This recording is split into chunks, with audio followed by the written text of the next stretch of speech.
right now for you on the 3FM Sunrise, and a number of the papers back, the Daily Analyst, one of such, and some others which we will get you details of pretty shortly. Let's start off with the Daily Analyst in terms of what the front page says. GoldBod made nearly 1 billion cedi surplus, rejects lost claims. Sami Jimfi is the CEO of GoldBod, is saying this. We'll get the stories on pages 3 and 4 of the Daily Analyst newspaper. Presia Huni Valley chair denies role in a Ayawaso shooting. Abiam Dansu Kuntu, NPP chairman for Presia Huni Valley. Also, Ayawaso East MP Mahama Nasser Ture dies after short illness. Details of which we've been bringing to you as well here on the 6 a.m. news. Fire guts part of Kaswa New Market. Also, was details of that on the news all throughout yesterday. Bawa Rock established in 2015, fully licensed to trade in gold. Also remnants from the weekend in terms of the GoldBod conversations and the losses. June 4 spreads Christmas cheer to over 2,000 households. That's the GGA president, Albert Komna June 4 as well, doing his bit in terms of spreading the Christmas cheer. The Daily Democrat is next. Only one firm met GoldBod aggregator criteria. Sami Jimfi reveals stories on pages 3, 5, 8, and 10. Colleague on a Central SDA dedicates sanctuary. Mahama declares Ghana Rising, unveils 2026 agenda. Jospon Group partners Ghanaian scholars in diaspora. Frank Edu takes over Zen as Petroleum Board chair. Those are the details from there. The Daily Analyst had pictures. You know, I like to show us pictures. Well, Daily Analyst has pictures of Albert Komna June 4's Christmas cheer and the celebration with the 2,000 plus households. The Daily Democrat does not have pictures, and so we'll skip that. The Republic Press, ahead of NPP primaries, Northern Bloc breaks away as delegates abandon old camps for Brian Echampong. We see Brian Echampong receives colorful smog in Northern tour. Yo-Yo Naswon constituency chair backs him. Former Bogatanga East Deputy Chairman switches camp, and Yo-Yo constituency Nasara organizer endorses Dr. Brian Echampong as well. NDC faces open revolt as sycophancy accusation sparks confusion.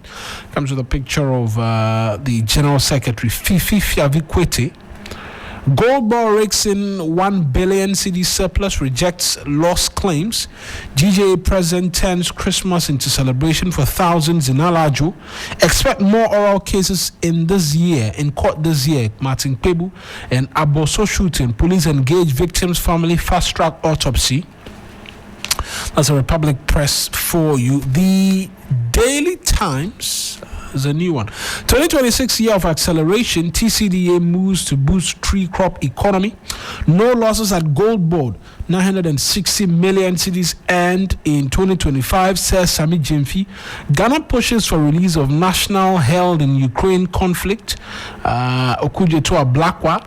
Government to commission Western North Passport Office on January 6th, that's tomorrow, and stop the witch hunt against Prophet Adumche, journalist tells pastors critics.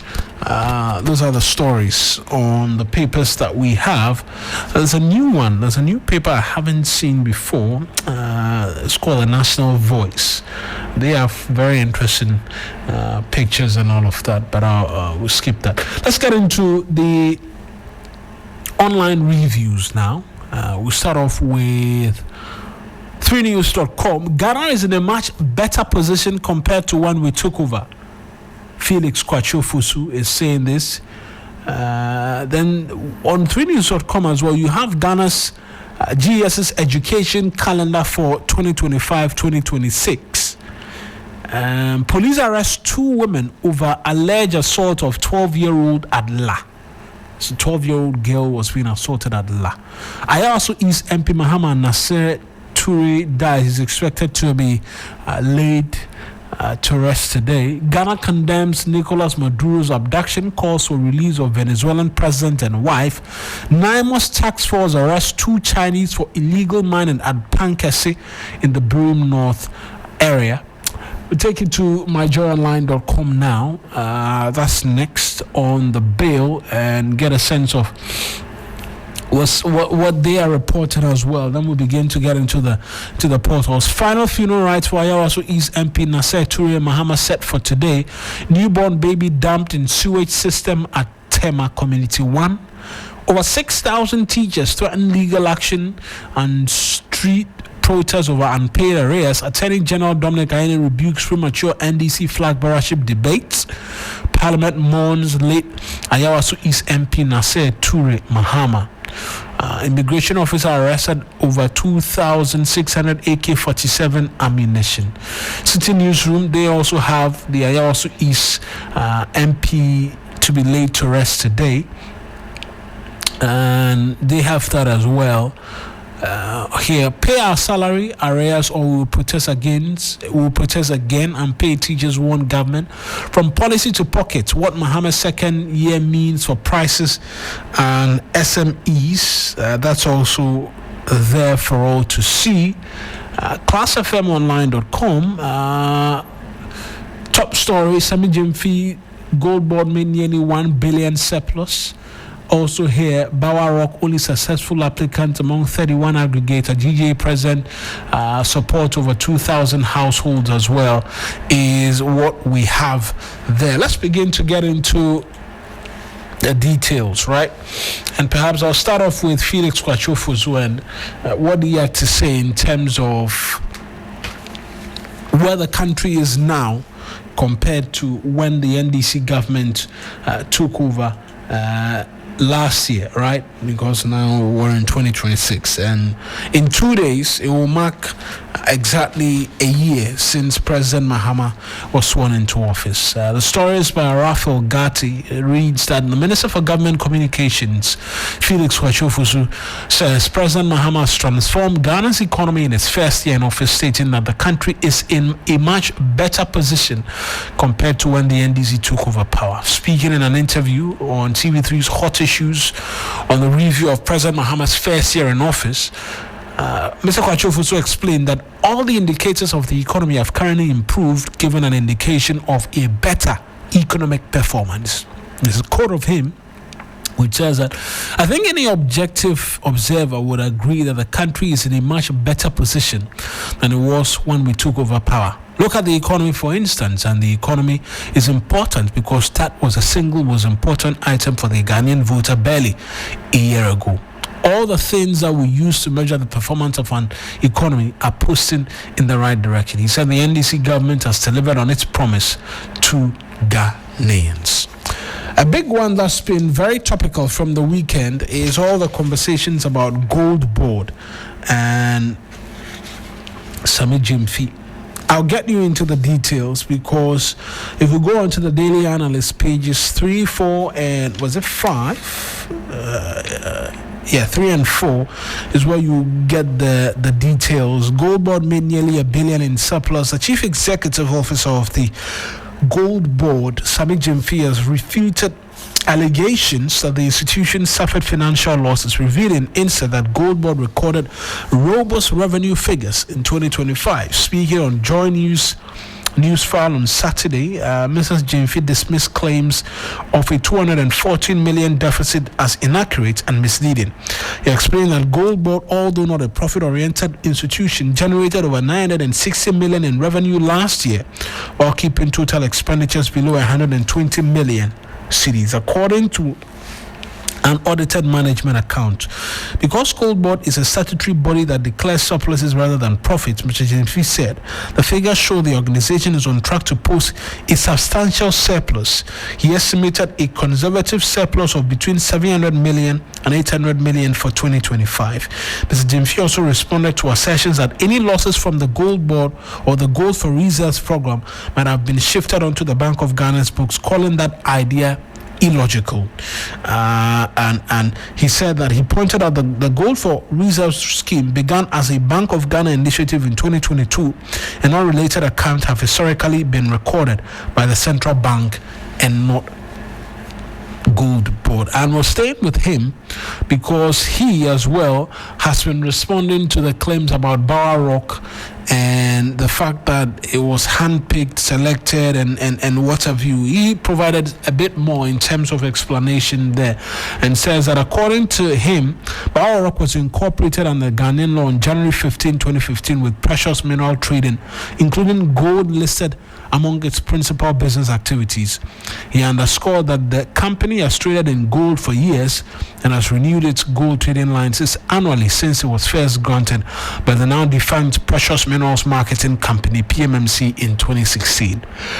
Now, Mr. Jemfi described as false and misleading assertions and suggestions that Bower Rock is a recently created or unlicensed mushroom company with no meaningful history in Ghana's gold sector, noting instead that it has long been involved in the precious minerals trade.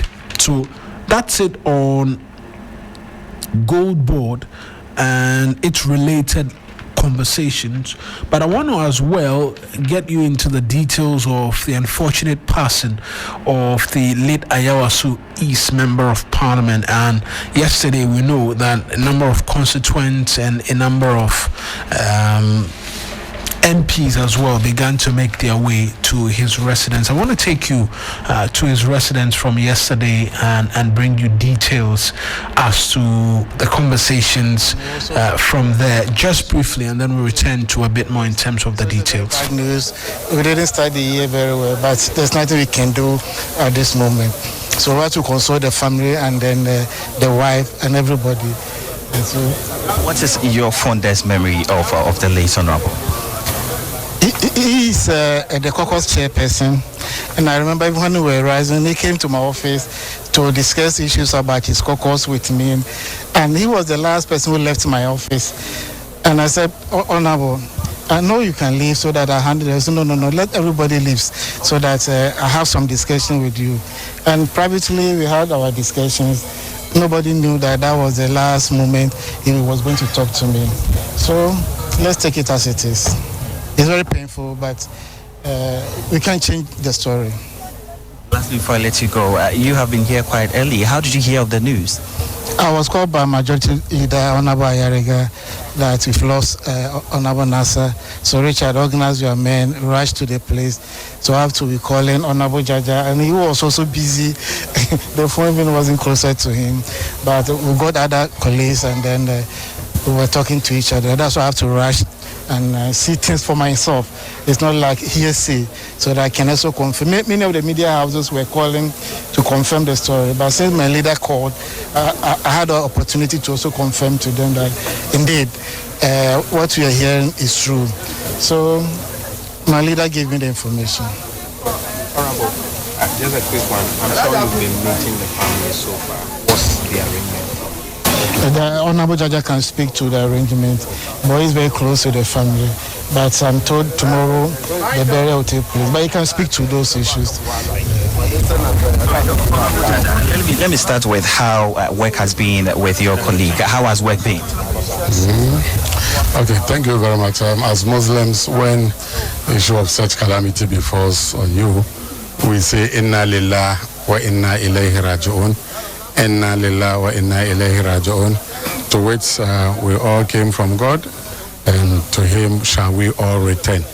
So, as Muslims, we know definitely one day we'll go back to our Maker. So we came from Him, and to Him we shall all return. So indeed, what you have heard is true. At around 11 a.m. this morning, my senior brother, senior colleague, is the MP for Ayawaso East. I am the MP for Ayawaso North. We heard of the sudden news, and I had to rush in here with my wife, only to realize it's only the wife that is home. So I left my wife here, rushed to Kolebu. Through the intervention of His Excellency the President, we were able to fast-track the process to get the body. As we're speaking now, we have brought the body home, but as customs demands, God willing, tomorrow morning, 10 o'clock, the prayer will be observed on him at the Kanda Highway, where his office is, his constituency office is, just on the Kanda Highway. Tomorrow, 10 o'clock, His Eminence, the National Chief Imam, will lead the Janaiza prayer for him. From there, we will take him to Medina Cemetery. So that is the first phase of the program, after which we will, or before the prayer tomorrow, we will announce the program as it will unfold. Maybe 3 days Adua, and then maybe probably the final one, 7th day. But the family will sit. But for now, the family, together with all of us, have agreed tomorrow, 10 a.m. on the Kanda Highway, we will observe the prayers, and then we will take him to the cemetery. What void does his passing leave? In fact, truth be told, he entered Parliament in 2012 or 2013. Then I came a year after him. The constituency used to be one until 2012, when it was splitted or divided into two. He took the Ayawaso East, and then our predecessor, today he's also not alive, Major retired Dr. Mustafa Ahmed, may his soul rest in peace, also continued with Ayawaso North.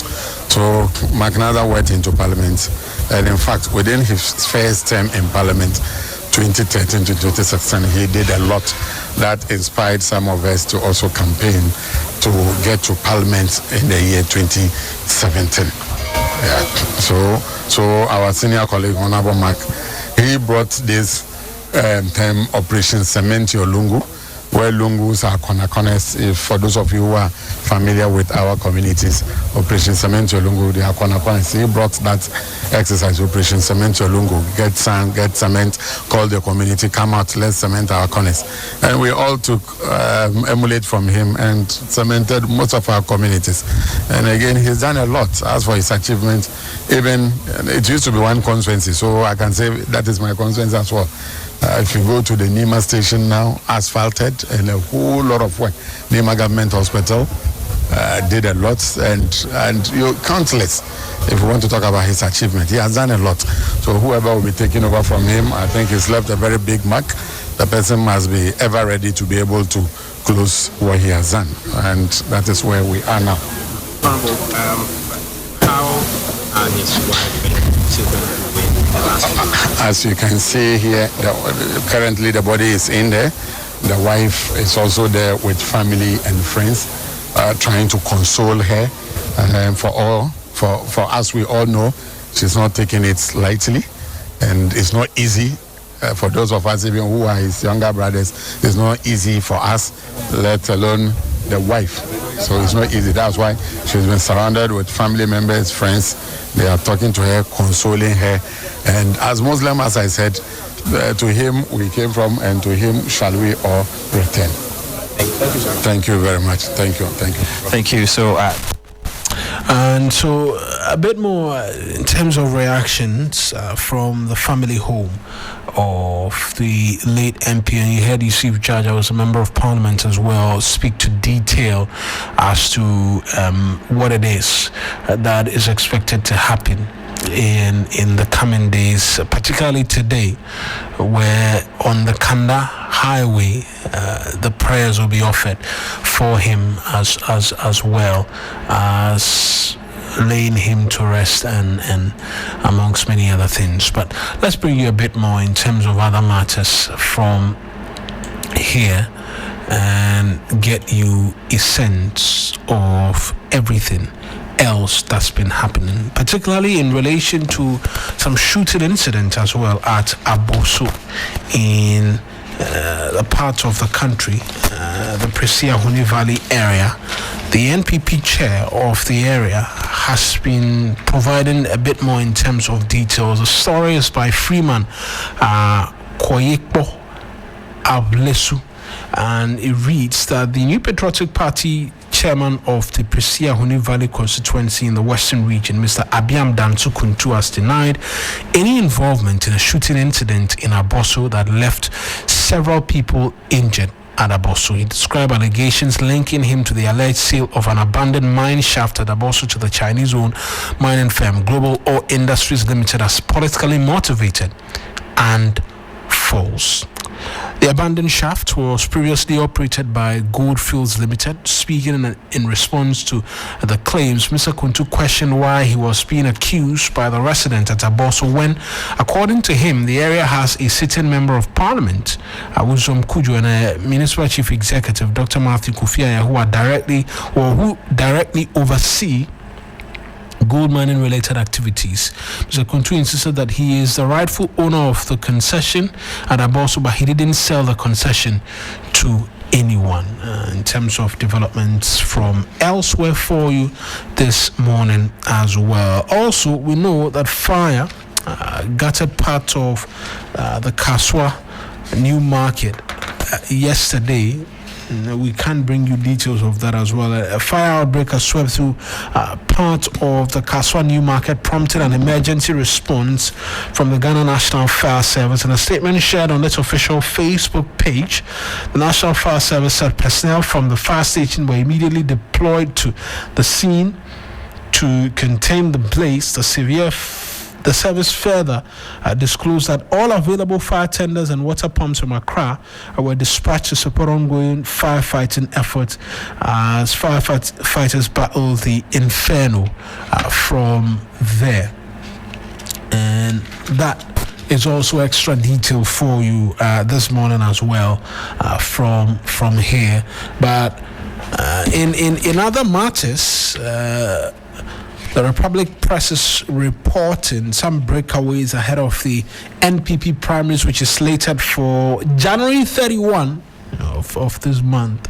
There's been a lot of prophecies in relation to who wins that, different conversations from different quarters, and we'll hear from some of the comes a lot later, but the campaigning is expected to heat up a lot more from now until the 31st of January. And so we here will be seeking to provide details for you as it all goes down. But ahead of all that, Dr. Brian Champon has been touring part of the northern region, and he's been receiving some endorsements from different individuals and groupings.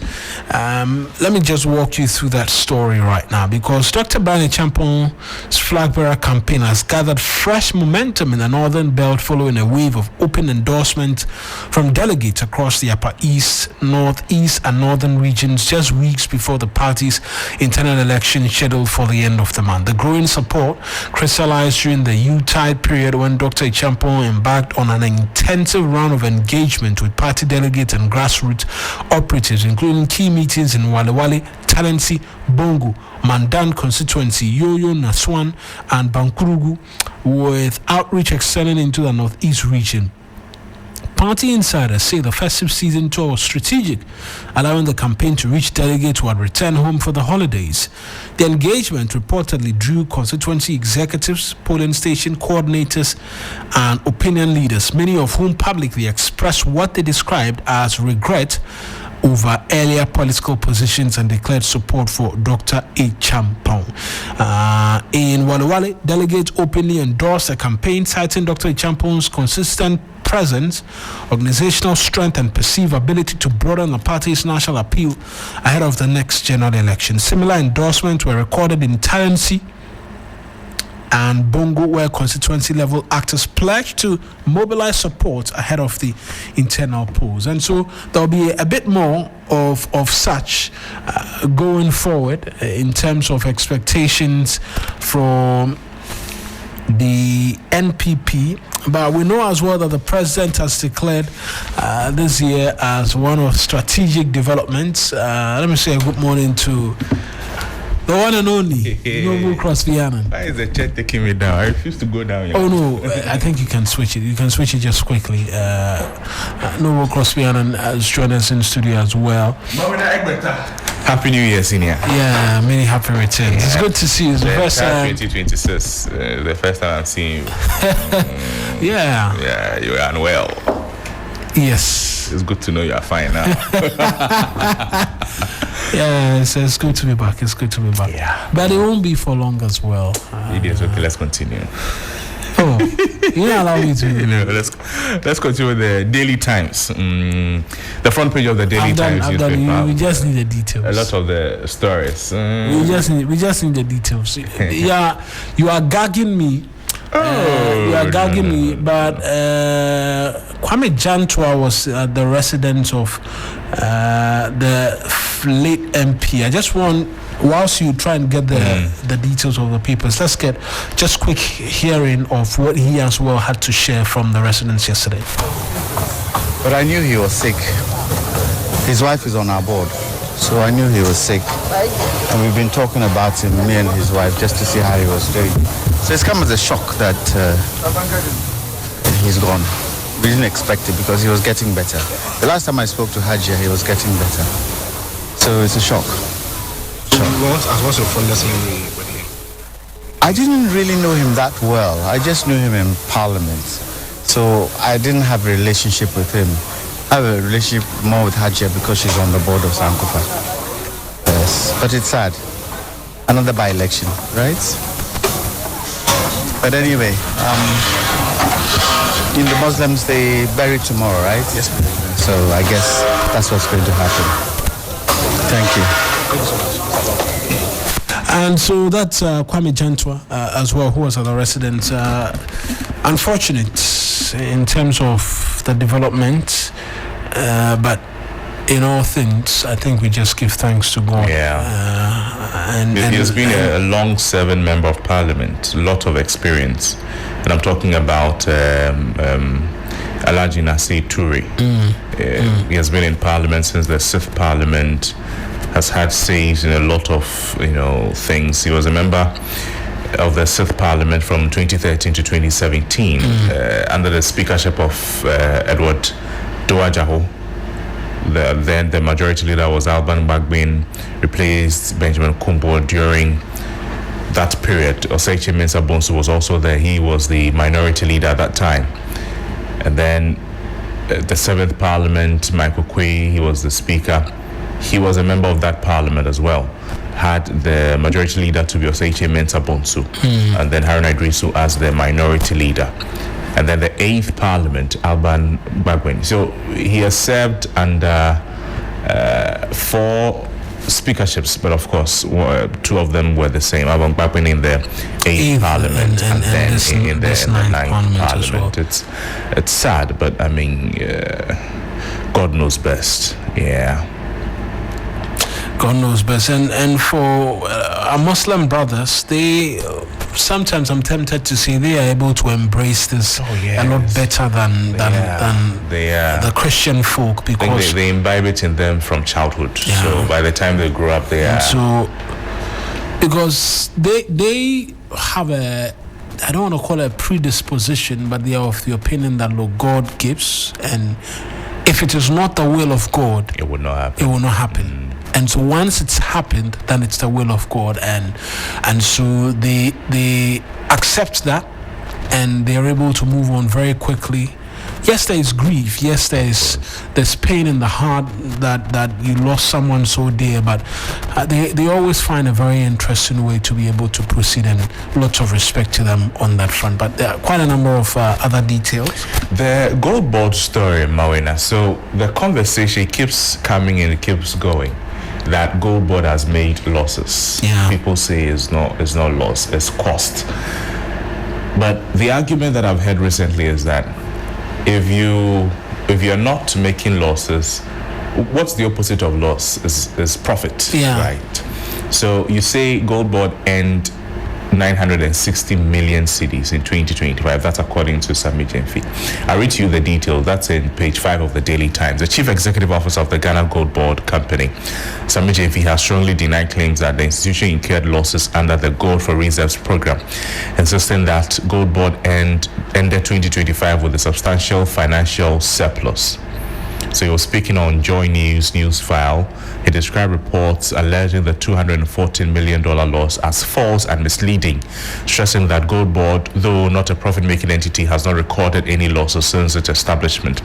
According to him, GoldBod generated over $960 million in revenue in 2025, while its total expenditure remained below 120 million cedis based on unaudited management account. He explained that public institutions like GoldBod do not declare profits, but rather they declare surplus.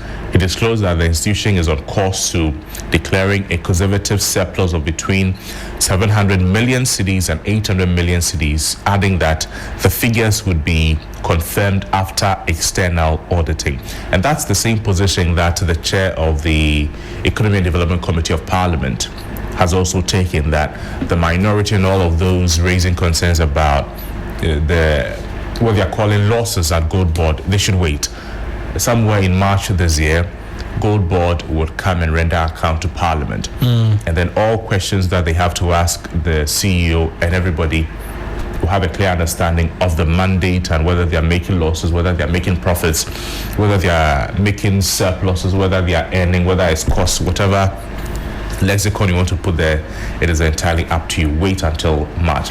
But there's the other leg of the conversation that if you're paying, it's an example, if you're paying good money, like huge sums of money, and you're getting proper benefits, is that not okay? Is that not... What proper benefits is what? In terms of the economy and what it is, or proper benefits in terms of, yes, in terms of the role of GoldBod, for instance. Even if GoldBod was making losses, even if, or it was incurring costs, or it was in debt, whatever it is, but then the work it is doing is being felt, the impact is there for everybody to see. You cannot take it away from GoldBod that it is playing a key role in the dollar rates, the performance of the city. The performance of the city and how it's translated in terms of exactly inflation and so and even if GoldBod is making what people are calling losses, costs, whatever you want to call it, even if it is doing that, but then we're seeing fuel prices now, petrol at 10 cedis, 86 pesos, diesel at 11 cedis, 96 pesos, from a high of somewhere 15 cedis, 16 cedis. People were even selling at 17 cedis at a point. At different points in time. You see, so if we're coming from that point up until now, and then we know that one of the key players is GoldBod, and then we know what the former administration, the Gold for Oil by Dr. Baumia. Gold for Oil and then Gold for Reserve. So there were two programs which were running. Exactly. We know what impact it had. Did it have this much impact? We cannot say the same for the Gold. Even though there were losses in that regard as well. So I think we have to acknowledge that it is working within its mandate. It is having a positive impact.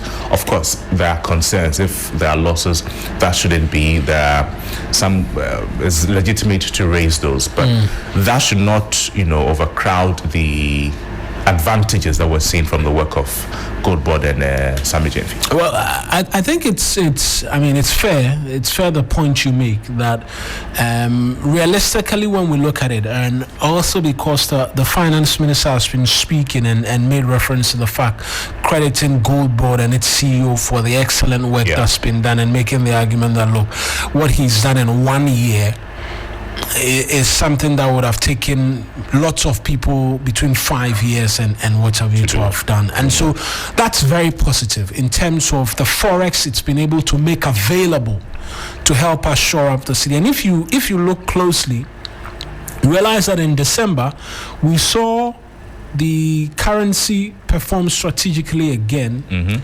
and within that period the government cleared some Eurobond debts that we had to settle. Yes, it did. Right? So we're able to do that before even the time we were supposed to do that, because the city had performed creditably. And so in terms of city denomination, how much we're supposed to spend, had it been around 11, 12, thereabout, would have been more. We brought it down to 10 thereabout, and it helped settle the debts and what have you.